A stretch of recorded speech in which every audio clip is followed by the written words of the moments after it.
Hey guys, today we're going to make a super smelter and it's going to be super quick, and I will just apologize now for all the chicken noises right next to the chicken farm there.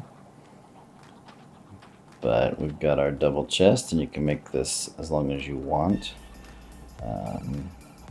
So you're just going to want a couple empty spaces there behind your chest to get your stuff in. We're going to make this one 5 furnaces long, but again, you can make it longer as long as you got the hoppers. So just dig out a row behind your chest, and that's where we're going to put our collection hoppers. So for each furnace module, you're going to want 3 hoppers and a furnace. And then you got a couple extra hoppers for your distribution system. We've got the powered rails and regular rails. You should just need some regular rails to make it a little longer. So you got 2 rails for each furnace that you're going to do. And a couple redstone torches and a lever. And you're going to want some fuel, obviously, to power all this once we get it going. But so all we're going to do now is run those hoppers going into the chest.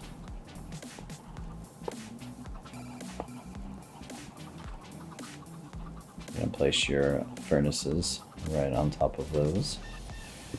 So that's going to pull your finished cooked item and put it in the chest. Next we're going to run hoppers into the back of those. This is going to be what supplies your fuel into the furnace. Now you're going to want to dig down here to get your redstone torch in. You can do this on either end, but you're going to want to power them both from the same end. So that is your distribution rail for your fuel source. And no torch needed on this end. We're going to power this in with the lever. Make sure there's a solid block at the end of the rail there. Now on this end, I'm going to run the torch back here.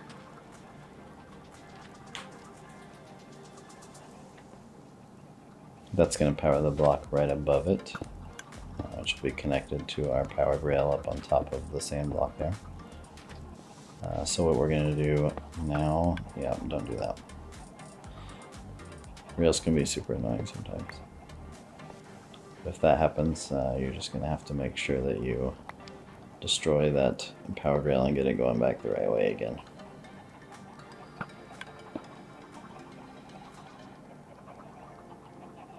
So we're going to run our series of hoppers down into the furnaces, and if you have your rail there ahead of time, then that will prevent it from connecting the other way.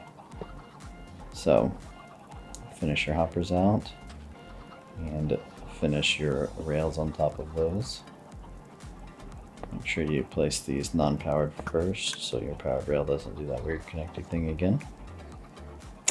And throw your lever right there on that block, and that will actually power both of those powered rails at the same time for one lever.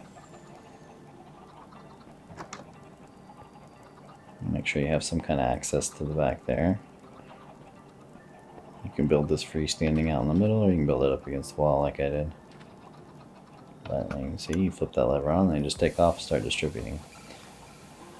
Now one thing this one does do, since I have the block right next to the hopper, once you start filling, it will start feeding that first hopper because it's close enough. So if you're worried about that, just go ahead and add one more empty block in between with the unpowered rail, and that will just give you enough buffer that it won't feed once you fill. But you can see the cactus here is going to start ticking in as soon as I drop it in, but all that means is you just want to start it quickly.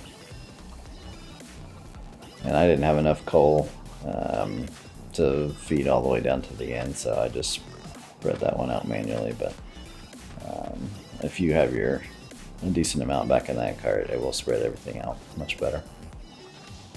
But that's all there is to it. You can see everything just feeds in.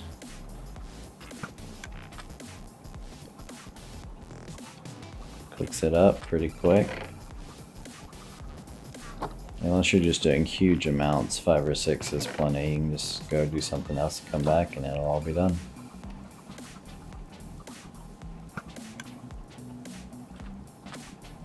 The ends tend to get a bit more than the middle, I believe, just because of the hopper turning around. So again, if you're worried about that, you can add that extra space.